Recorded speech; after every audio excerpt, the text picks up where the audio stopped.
Everyone, this is me साज्या है। मैं आपके लिए लेके आई हूँ नवंबर के पहले 2 हफ्तों की रीडिंग, जो कि शुरू होता है 1 नवंबर से लेकर 14 नवंबर तक।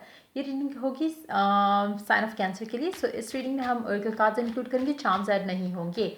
उसके अलावा हम एक कलर कार्ड भी ऐड करेंगे, देखने के लिए कि कौन सा कलर आपके लिए लकी रह सकता है इस पहले 2 हफ्तों के टाइम के अंदर। सो कार्ड शफल करते हुए रिमाइंड करवाऊंगी कि ये एक जनरल रीडिंग है, सबके साथ मैच कर भी सकती है और नहीं भी। सो जो मैसेजेस, जो बातें आपकी लाइफ में आपकी सिचुएशन से मैच करते हैं, आप उन मैसेजेस को पिक करो, बाकी सबको छोड़ दो। अगर आप पर्सनल रीडिंग चाहते हो, पेपॉल से या इजी पैसे से पेमेंट कर सकते हो, सिर्फ तभी मुझे रीच आउट करो। और रीच आउट करने से पहले डिस्क्रिप्शन बॉक्स देख लो, वहाँ पर सारी सर्विसेज जो मैं ऑफर कर रही हूँ along with the prices mentioned है। अगर आप रेडी टू पे हो, सिर्फ तभी मुझे रीच आउट करो। इसके अलावा अगर आप चाहो तो मुझे इंस्टाग्राम पे फॉलो कर सकते हो, वहाँ पे डेली रीडिंग्स अपलोड होती हैं। So let's get started. देखते हैं आप लोगों के लिए क्या आने वाला है पहले 2 हफ्तों के टाइम में। Let's begin. Ace of souls, page of cups, hangman, lovers, 5 of cups. Underneath the deck we do have 4 of pentacles.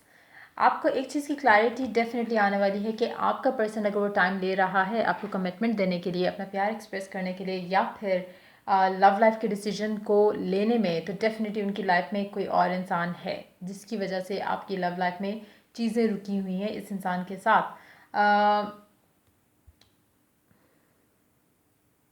लेकिन मुझे लगता है कि जो भी इंसान है जिसके साथ वो ऑलरेडी हैं, या जो भी डिले हो रहे हैं लव लाइफ में, जिस जो भी थर्ड पर्सन है इस पूरी सिचुएशन में इन्वॉल्व, वो और आपके पर्सन का कनेक्शन जो है वो ख़त्म होने वाला है। उसके बाद ये इजीली जो है आपको चूज़ कर सकेंगे। लेकिन द क्वेश्चन इज़ कि क्या आपको वो इंसान बनना है कि जो इनके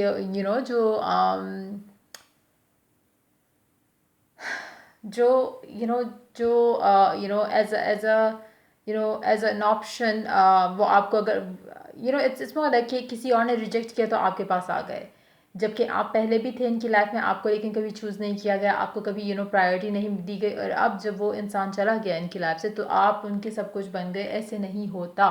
सो बेसिकली लाइक मुझे लगता है कि कहीं ना कहीं एक चीज़ तो क्लियर हो रही है यहाँ पर, आपके लिए क्लैरिटी आ जाएगी कि बेसिकली आपको शायद लगता था कि इनको प्यार का एक्सप्रेशन देना या फीलिंग्स एक्सप्रेस करना मुश्किल है इनके लिए। लेकिन इन एक्चुअलिटी मुझे लगता है कि कुछ और मसला था। ये अपना प्यार छुपा नहीं रहे थे। बेसिकली इनकी लाइफ में कोई और सिचुएशन थी लव लाइफ को लेकर, जिसकी वजह से ये आपको चूज़ नहीं कर पा रहे थे या आपको कमिट नहीं कर पा रहे थे। कुछ लोगों के लिए हो सकता है कि फैमिली सिचुएशन ऐसी हो कि जैसे आप फैमिली प्रेशर में आके आप एक सिचुएशन में फंस गए हो जहाँ पे आपकी फैमिली करे कि नहीं तुमने इससे शादी करनी है, देन मे बी इसके दिल में आपके लिए फीलिंग्स हो। कुछ लोगों के लिए ऐसा भी हो सकता है कि आपका पर्सन आपके लिए स्ट्रॉन्ग फीलिंग्स रखता था, है, रहेगा। लेकिन जो डिले हो रहा है उसमें कहीं ना कहीं काफ़ी हद तक जो है कोई और इंसान इन्वॉल्व है। अब वो फोर्सफुली इन्वॉल्व है या हैप्पीली इन्वॉल्व है वो मुझे नहीं पता, वो सबके लिए डिफरेंट होगा क्योंकि ये एक जनरल रीडिंग है। लेकिन मुझे लगता है कि जो डिसीजन जो डिले हो रहे हैं लव लाइफ को लेके, वो काफ़ी हद तक एक थर्ड पर्सन की वजह से हो रहे हैं। लेकिन सिचुएशन मुझे लग रहा है कि काफ़ी हद तक जो थर्ड पर्सन है उसके साथ सिचुएशन अच्छी नहीं रहेगी और इवेंचुअली आपको चूज़ किया जाएगा। लेकिन अगर ऐसा है तो वो सिर्फ उस कंडीशन में ही है जहाँ पे आपके पर्सन आपके पर्सन को रिजेक्ट किया गया है तो वो आपको चूज़ करेगा। वरना मुझे लगता है कि इन अदर सिचुएशन जहाँ पे अगर आपके पर्सन की फैमिली का मैटर आ रहा है तो फीलिंग्स उसकी आपके लिए हैं, लेकिन वो इसको चूज़ नहीं कर सकेगा। मुझे लग रहा है ऐसी सिचुएशन लग रही है विद द 5 ऑफ कप्स। मुझे लग रहा है कि काफ़ी हद तक आप डिसअपॉइंट होगे इस कनेक्शन में, इस इंसान का इंतज़ार करने में, क्योंकि ये आपको चूज़ नहीं करेंगे। अगर फैमिली इन्वॉल्व है तो आप इनकी चॉइस नहीं बन सकोगे क्योंकि इनके ऊपर फैमिली का बहुत ज़्यादा प्रेशर रहेगा और शायद ये इस कंडीशन में नहीं है कि स्टैंड ले सकें। कहीं ना कहीं प्यार ये हो सकता है आपसे करते हो, लेकिन सिचुएशन अगर फैमिली वाली सिचुएशन इन्वॉल्व है तो कहीं ना कहीं फीलिंग्स डेवलप्ड हैं इनके दिल में, आपके लिए प्यार है, इमोशंस हैं, लेकिन ये इतने स्ट्रांग नहीं है मे बी एज में छोटे हों, मे बी इंडिपेंडेंट नहीं हो, मे बी फैमिली प्रेशर इतना स्ट्रांग हो कि इनकी लाइफ के काफ़ी सारे डिसीजन जो है इनकी फैमिली लेती हो। कुछ लोगों के लिए ऐसे सिचुएशन हो सकती है। जो लोग दूसरी सिचुएशन है वहाँ पे मुझे लगता है कि आपके लिए इनके दिल में इतना प्यार नहीं था जितना आपको लगता था। चीज़ें डिले इन्होंने की, लेकिन वो रीज़न कुछ और था। वो रीज़न ये नहीं था कि ये अभी डिसाइड नहीं कर सकते। उस सिचुएशन में मुझे लगता है कि कोई थर्ड पर्सन इनकी लाइफ में था जिसका ये इंतज़ार कर रहे थे कि काश वो इंसान इसका प्रपोजल एक्सेप्ट कर ले। जब उसने नहीं किया तो ये आपके पास आएंगे अपना प्रपोजल लेकर। इन दैट सिचुएशन चॉइस आपकी होगी कि आपने इसको सेकंड चांस देना है या आपने इसका इसको वापस अपनी लाइफ में एंटर होने देना है या नहीं होने देना। लेकिन मुझे लग रहा है कि पिक्चर बहुत हद तक क्लियर हो जाएगी।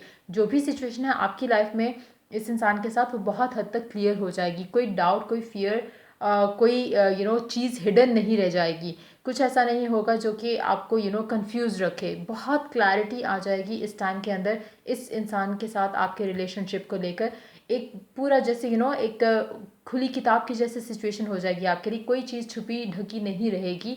जो भी रीज़न था, जो एक्चुअल रीज़न था, वो आपके सामने खुद ब खुद आ जाएगा। चाहे इस इंसान के थ्रू आए, चाहे आपको कहीं और से एक जैसे एक होता है आपको कोई लोग आपको बता देते हैं कि ऐसी सिचुएशन है या ऐसी सिचुएशन रही।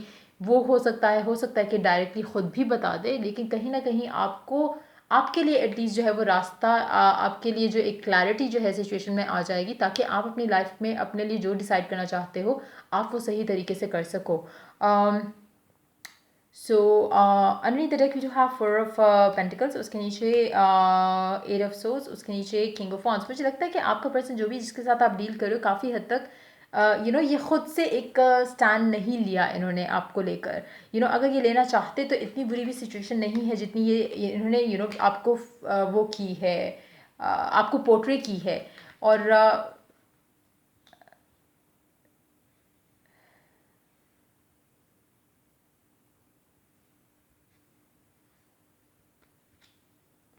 क्योंकि मुझे लग रहा है कि इनके बनाए हुए जो ब्लॉक्स हैं वो उनके खुद के हैं।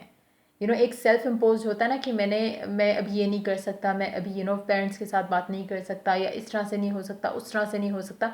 वो इनका खुद का मैटर है कि क्यों इस तरह से नहीं हो सकता। उसमें किसी और का अमल दखल कम लग रहा है। इवन कि अगर फैमिली की भी बात आती है तो कहीं ना कहीं ये स्टैंड ले सकते थे, लेकिन उन्होंने खुद ही चूज़ किया कि ना ले स्टैंड।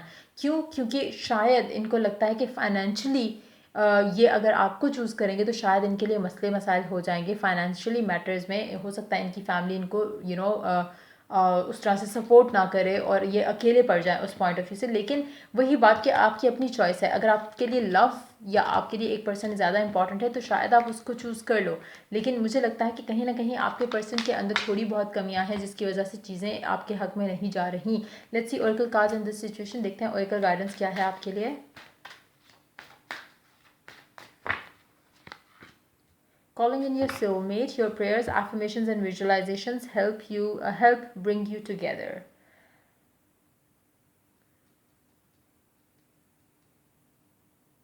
मुझे लगता है कि आपको एक नया इंसान अपनी लाइफ में मैनिफेस्ट करना चाहिए इस इंसान को भुलाकर, क्योंकि ये इंसान मुझे इसमें सोलमेट एनर्जी दिख नहीं रही है। इट्स मोर लाइक कि इट्स हाई टाइम कि आप इस टॉक्सिक सिचुएशन में से निकलो जहाँ पे कहीं ना कहीं से थर्ड पार्टी सिचुएशन है, चाहे वो फैमिली की सूरत में है, चाहे वो एक अदर इंसान की सूरत में है। कोशिश करो कि अपने लिए एक नया इंसान मैनिफेस्ट करो, अपने लिए दुआ करो कि कोई अच्छा इंसान आपकी लाइफ में आए जो रेडी हो आपको वो सब देने के लिए जो आप चाहते हो, जो आप डिज़र्व करते हो, जो आप डिज़ायर करते हो। उसमें आपकी एफर्मेशंस, प्रेयर्स, विजुअलाइजेशंस आपको काफ़ी हेल्प कर सकती हैं टू मैनिफेस्ट एग्जैक्टली उस तरह का इंसान जैसा आप चाहते हो। आप एक लेटर लिख सकते हो गॉड को जिसमें भी आप बिलीव करते हो, and then you can you can let the God that you believe in, उसको बताओ कि आपको ये चीज़ें चाहिए आपके लाइफ पार्टनर में और इस तरह से हो। और इंतज़ार करो उस इंसान का जो बिल्कुल उस लेटर की लिखी हुई चीज़ों की तरह का अगर आप उस लेटर को लिखते हो इस फर्म बिलीव के साथ कि जब आप लिख रहे हो तो आपका गॉड आपके इतने करीब होके सुन रहा है कि वो सब आप जो चाह रहे हो वो आपको मिल जाएगा। तो आप अगर जैसे कोई होता है ना कि फैमिली प्रपोजल देख रही थी, तो अक्सर लड़कियां या लड़के परेशान हो जाते हैं कि मैंने तो कुछ और मांगा था, तो कुछ और होने लगा। आपको कहीं पे भी वरी करने की ज़रूरत नहीं होगी। वो ऑटोमेटिकली जो है वो वर्कआउट नहीं करेंगी, चाहे आप मना करो या ना करो, चीज़ें वो ऑटोमेटिकली आपसे दूर होती जाएंगी, जो आपकी उस वाइब से मैच नहीं हो रही, जो आपने एक मैसेज जो गॉड को दिया है, या एक प्रेयर जो आपने गिव आउट की है यूनिवर्स में या अपने गॉड को। तो अगर आपको फर्म बिलीव नहीं है तो ये चीज़ें आपके लिए वर्क नहीं करेंगी। अगर आपको फर्म बिलीव है अपनी दुआ पे, एफर्मेशंस पे, देन डू यूज़ दीज, ताकि आप अपनी लाइफ में राइट किस्म का इंसान अपनी लाइफ में ला सको, और बजाय इसके कि इस तरह के सिली किस्म के लोगों के साथ आप डील करो जो कि आपको एज अ चॉइस जो है वो छोड़ भी सकते हैं, और एज एन ऑप्शन जो है वो चूज़ भी कर सकते हैं जब उनका दिल चाहे। सो ट्राई टू अच्छा, एक और चीज़ मैं कहूँगी, अगर आप इस तरह की सिचुएशन से रेजोनेट कर रहे हो, तो किसी भी नए रिलेशनशिप में जंप करने से पहले अपने आप को हील ज़रूर करो। क्योंकि अगर आप पहले ही एक नई कनेक्शन की तलाश में निकल पड़ोगे तो वो सही नहीं रहेगा। अपने आप को हील करो और नो दैट कि यू डिज़र्व लव, फिर उसके बाद किसी नए इंसान को अपनी लाइफ में मैनिफेस्ट करो। A time for healing. Healing is a must. आपके लिए healing is a must, specially अगर आप बहुत ज़्यादा गंदे साइकिल्स में रह चुके हो, लव लाइफ को लेकर हमेशा बुरे किस्म के रिलेशनशिप अट्रैक्ट करते हो, तो इट्स हाई टाइम कि आप अंडरस्टैंड करो कि कहाँ आप गलती कर रहे हो।